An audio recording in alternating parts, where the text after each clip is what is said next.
আপনি যদি কখনো জাপান, মালদ্বীপ বা ইন্দোনেশিয়ার মাছ বাজারে যান তাহলে হয়তো দেখেছেন বিশাল আকৃতির এক টুনা মাছ, যার ওজন প্রায় 200 কেজি পর্যন্ত হতে পারে। এক অভিজ্ঞ জেলে বা শেফ কীভাবে নিখুঁতভাবে কাটছেন, এটা শুধু কাটাকাটি নয়, এটা যেন এক ধরনের শিল্প। আজকের ডকুমেন্টারিতে চলুন দেখে নিই টুনা মাছ কাটিংয়ের রহস্য। প্রতিদিন ভোরবেলা বিশাল সমুদ্রের বুক চিরে একের পর এক জাহাজ ফিরে আসে বন্দরে। তাদের পেটে থাকে বহু কিলোমিটার গভীর সমুদ্র থেকে ধরা বিশাল টুনা মাছ।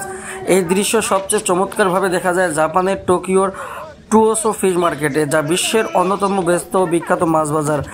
জাহাজ ভেড়ার সঙ্গে সঙ্গে শুরু হয় কর্মব্যস্ততা এবং বিশাল সব টুনা মাছ, যেগুলোর ওজন 100 থেকে 300 কেজির এর মধ্যে ক্রেন বা বড়শি দিয়ে নামিয়ে আনা হয়। মাছগুলো তখনও বরফে মোড়া থাকে যাতে ফ্রেশনেস বজায় থাকে। একে একে সব মাছ রাখা হয় বাজারের মূল্য নিলামের স্থানে। এরপর আসে টুনা মাছ নিলামের সময়। প্রতিটি মাছের গায়ে থাকে সিরিয়াল নম্বর ও কিউআর কোড। বিক্রেতারা মাছের পেটের এক অংশ কাটে রাখেন যাতে ক্রেতারা ভেতরের মাংসের রং, টেক্সচার এবং চর্বি পরিমাণ দেখে বুঝতে পারেন মাছটি কতটা ভালো মানের। এই অংশটিকে বলা হয় মিট স্যাম্পল। অনেক ক্রেতা ছোট টর্চ লাইট দিয়ে মাছের রং পরিষ্কার করেন। নিলাম শুরু হয় ঠিক ভোর 5টা নাগাদ। এই নিলামে অংশ নেয় হোটেল, রেস্টুরেন্ট এবং সুশি চেইনের প্রতিনিধি এবং মাছ ব্যবসায়ীরা। প্রতি মিনিটে বিক্রি হয় লাখ লাখ টাকার মাছ। সবচেয়ে বড় ও ভালো মানের মাছের দাম হয়ে থাকে সবচেয়ে বেশি।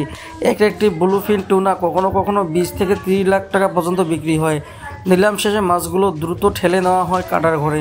এখানে প্রতিটি মাছকে রাখা হয় মার্টিং শেপ, এর মানে হচ্ছে সমান ও স্থির অবস্থায় মেঝেতে শুয়ে রাখা হয়, কারণ কাটার সময় মাছ নড়াচড়া বা ঘূর্ণন হলে সঠিক কাট সম্ভব হয় না। এবার শুরু হয় আসল কাজ।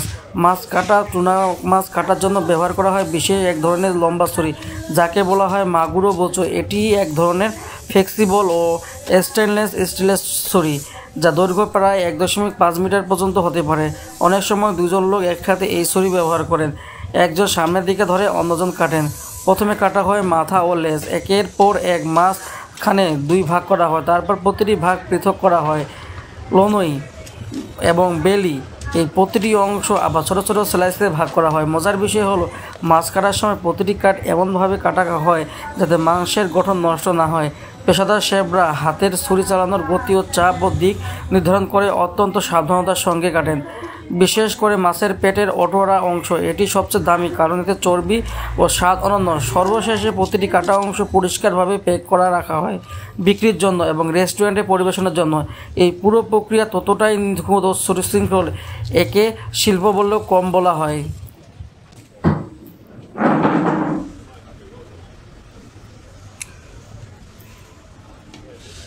প্রতিটি কাট হতে হবে সমান পুরুত্বের, একটিও বেশি মোটা বা পাতলা হলে চলবে না, কারণ এতে করে মাংসের টেক্সচার ও স্বাদ উভয়ই নষ্ট হয়। এই কাটা টুকরোগুলো হয় সাশিমি বা সুশি তৈরির মূল উপাদান। একজন দক্ষ কাটার এক্সপার্ট ছুরি চালানো খুব নরমভাবে। তিনি মাছের আঁশ অনুযায়ী ছুরি চালান যাতে মাংস ছিঁড়ে না যায়, বরং স্লাইডটি হয় এক টানে নিখুঁত। এটাকে বলা হয় ইচিমাইগিরি, অর্থাৎ এক টানে কাটা। অনেক সময় এই কাটার সময় ছুরি এমনভাবে ব্যবহার করতে হয় যেন পুরো স্লাইডটি ছুরির নিচে লেপ্টে উঠে আসে এবং তারপর সেটি হাতে নিয়ে পরিবেশন পাত্রে রাখা হয়। পুরো প্রক্রিয়া গ্লাভস পরে কাজ করতে হয় যাতে হাইজিন বজায় রাখে। একজন অভিজ্ঞ কাটার চোখ বন্ধ করেও টের পান মাছের কোন অংশ কতটা মোটা বা পাতলা কাটা উচিত।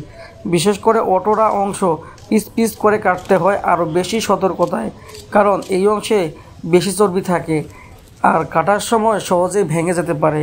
পিস পিস করে কাটা সৌন্দর্য নয়, এটি খাওয়ার স্বাচ্ছন্দ্যের জন্য গুরুত্বপূর্ণ। খাওয়ার সময় যেন মুখে রেখে চিবানো ছাড়াই গলে যায়, সেই অভিজ্ঞতা দিতেই এই পদ্ধতি। এই নিখুঁত কাটিংয়ের পেছনে থাকে বছরের পর বছরের প্রশিক্ষণ, অভিজ্ঞতা, এক ধরনের শিল্পবোধ। টুনা মাছের প্রতিটি পিস টুকরো যেন এক নিখুঁত শিল্পকর্ম।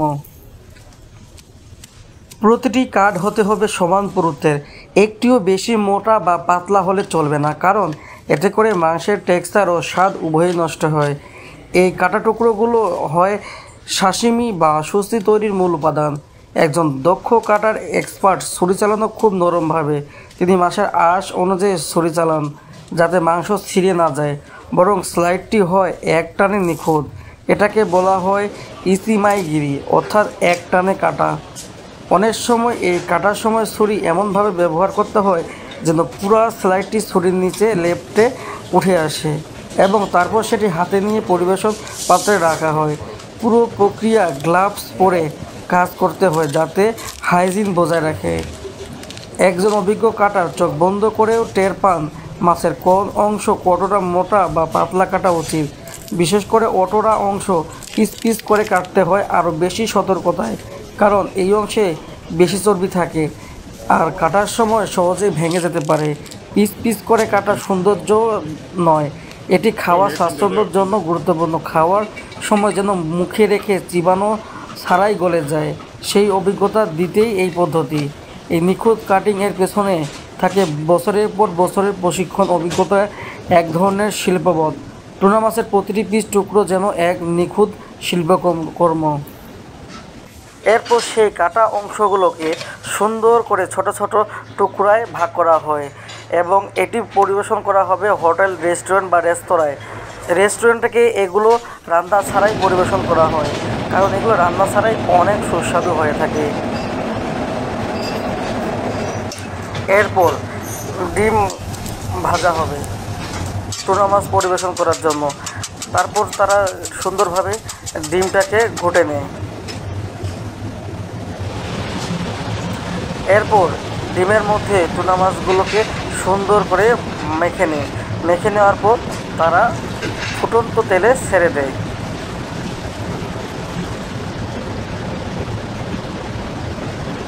দেখতে পাচ্ছেন অনেক সুন্দর করে তারা ডিমের মধ্যে টুনা মাছগুলোর টুকরাগুলো দিয়ে তারা গরম তেলের মাঝে ভেজে নিচ্ছেন এবং এর মাঝে একটু ঘি দিয়ে দিল।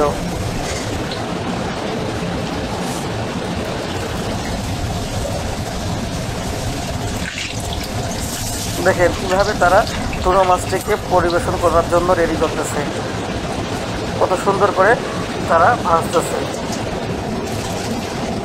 যাকে বলা হয় ফিশ ফ্রাই। দেখেন কত সুন্দর করে তারা ফিশ ফ্রাই তৈরি করতেছে টুনা মাছ দিয়ে। দেখেন শেষ পর্যন্ত হয়ে গেল এবং তার উপর তারা মরিচের এবং পেঁয়াজের কুচি কুচি দিয়ে দিল।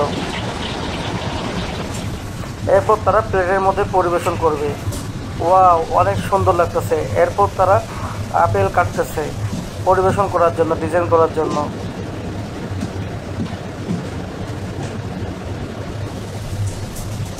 এবং আপেলগুলোকে ছোট ছোট স্লাইড করে নিচ্ছে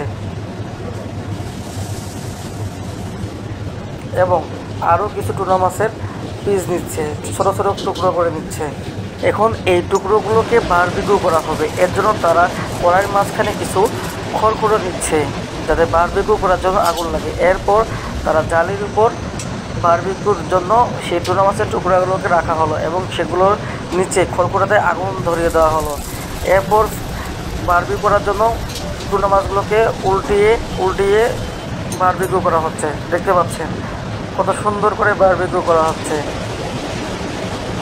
তারপর দেখুন কত সুন্দর একটা কালার চলে আসছে। এরপর সেই বারবিকিউর টুকরাগুলো সুন্দর করে আরও ছোট ছোট টুকরায় কেটে নেওয়া হচ্ছে, দেখতে পাচ্ছেন, এবং সুন্দর করে পরিবেশন করা হচ্ছে ডিজাইন করে। দেখেন খাবারটি কত সুন্দর ডেকোরেটেড করা হচ্ছে। এভাবে তারা রেস্তোরাঁয় সুন্দর করে খাবার ডেকোরেশন করে সার্ভ করে। দেখতে পাচ্ছেন বন্ধুরা, আজকে এই পর্যন্তই। ভিডিওটি কেমন লাগলো তা আপনারা কমেন্ট করে জানিয়ে দিবেন।